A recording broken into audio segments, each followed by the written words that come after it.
Week 8 Overview: The Mongols, Marco Polo, and the Far East. This week, younger students will learn about the Mongols, a cruel and savage warrior race that carved out the largest land empire of all time. The two most famous leaders of the Mongols were Genghis Khan and his grandson, Kublai Khan. The Mongols conquered most of Asia, including China and India. As with the invasions of the Huns, the Mongol invasions affected many lives. Studying the Mongols gives us an opportunity to tie together and review what we've previously learned about Asian geography, the Russian peoples, the Muslim world, and the religions of India and China. To link their studies of Europe to these ancient cultures, grammar and dialectic students will trace the exciting travels of Marco Polo and his father and uncle from Europe, through the lands of the Mongols, to China and Japan.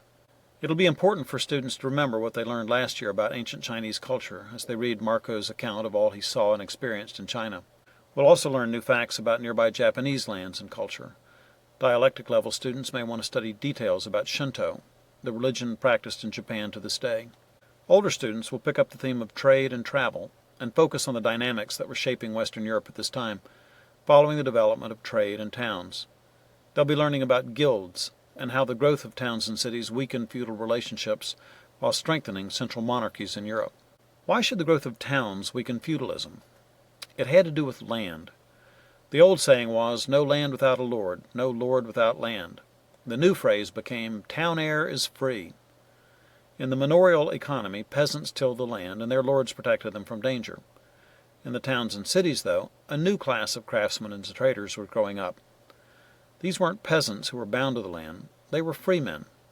They didn't depend solely on a powerful lord and his knights to keep them safe. The city walls protected them from most dangers. Those walls limited the amount of available real estate, though. Buildings in the city were built close together and up as high as they could go, sometimes 5 or 6 stories. Towns had no sewers, and cobblestone pavements didn't become popular until the 1200s, so many of the streets were narrow, dark, and nasty. Despite the smell and crowds, the towns attracted many people. Life in the countryside was very limiting. If you weren't a nobleman or a churchman, you were a peasant, bound to the land you tilled. In the towns, people had the freedom to do other things. Craftsmen moved there to make their wares, and merchants moved there to sell them. Little by little, as the town grew, the basics of exchange was shifting from land to money, and with this shift came a shift in power as well. The businessmen were in competition with each other, of course, but they were also in competition in a different way with every other sector of society. The nobles and the clergy had their own interests and demands that were bad for business. Every town had its lord, who made the laws the people had to follow and decided the taxes they would have to pay. As individuals, the craftsmen had no way to protect themselves from arbitrary demands, but if they banded together, they could persuade the lord to tax somebody else.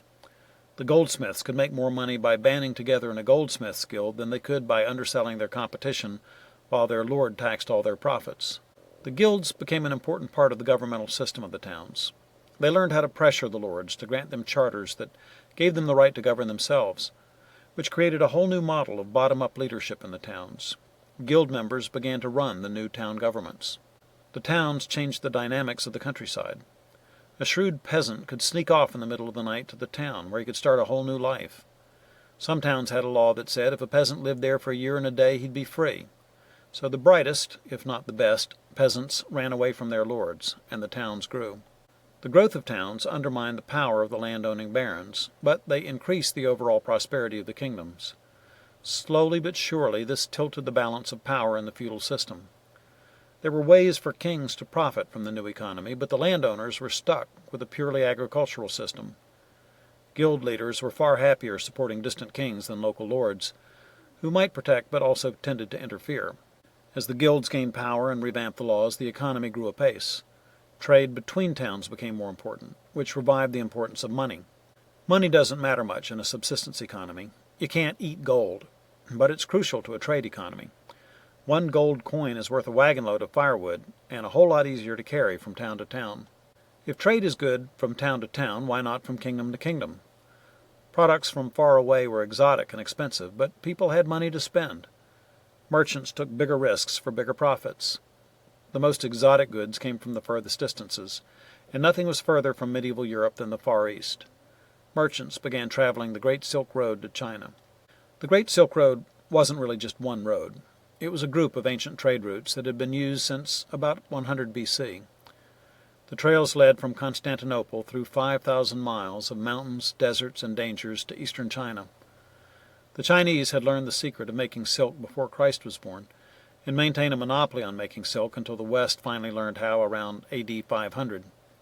Merchants carried silk and other eastern goods on camels. After the Roman Empire collapsed, the Great Silk Road was less traveled.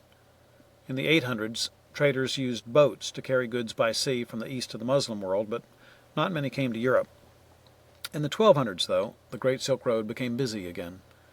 One city made the most of the commercial revival: Venice, built in the middle of a lagoon on the northeast coast of the Italian peninsula.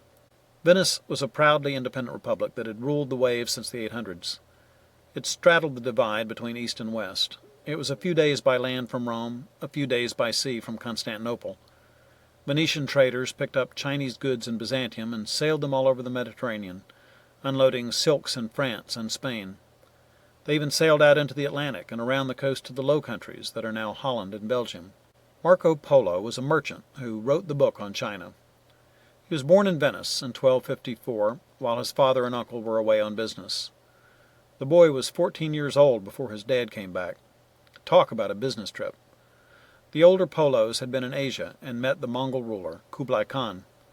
The Khan had invited them to come back to China, so they returned to Venice to prepare for the new expedition, and when they left, they took the boy Marco with them. When Marco was 17, the Polos set sail from Venice for a port in Palestine. From there they rode by camel all the way to the court of Kublai Khan. The great Khan valued the knowledge that his foreign guests brought. He sent them on official tours of his kingdom, and Marco Polo became a government official for 3 years. They might have stayed there forever if the Khan had had his way, but the Polos wanted to go home. They managed to get the Khan to send them on a mission back to Persia. 14 Chinese junks sailed from a port in southern China to Singapore, around the southern tip of India, and through the Arabian Sea to Persia.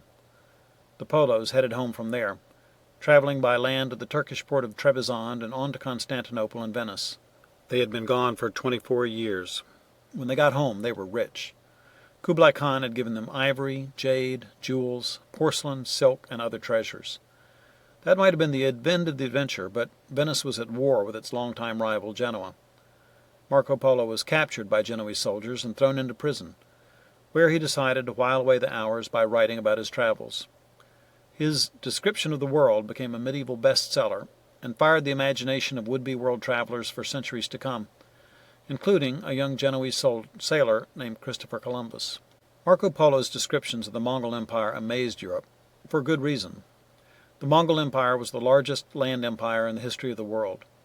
Over time, it included all of China, Korea, Mongolia, and Persia, plus parts of other lands like Vietnam and Russia. The Mongol Empire was so large because the Mongols were so savage. They started off as herdsmen who lived in tents in Mongolia and Siberia, but in the late 1100s, one man rose to power as the Khan. Genghis Khan began to unify the scattered Mongol tribes into a disciplined fighting force. His plan was to train the best army of all time. He perfected the art of besieging cities. Then he set out to conquer the world. He started with China, a tough nut to crack.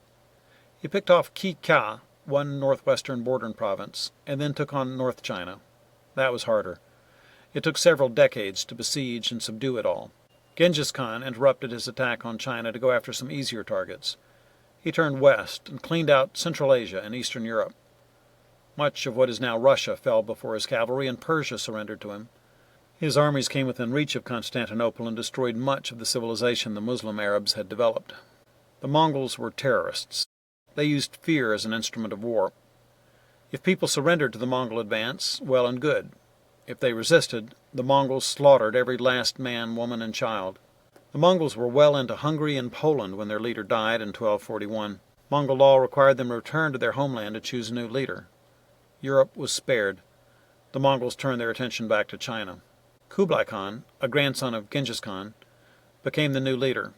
He picked off Korea and then finished off China in 1279. He built his winter capital at what is now Beijing.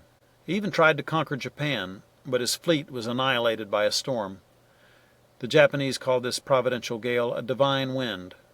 That's kamikaze in Japanese. The Mongols rose to power quickly and declined almost as fast. They were good at conquering, bad at ruling.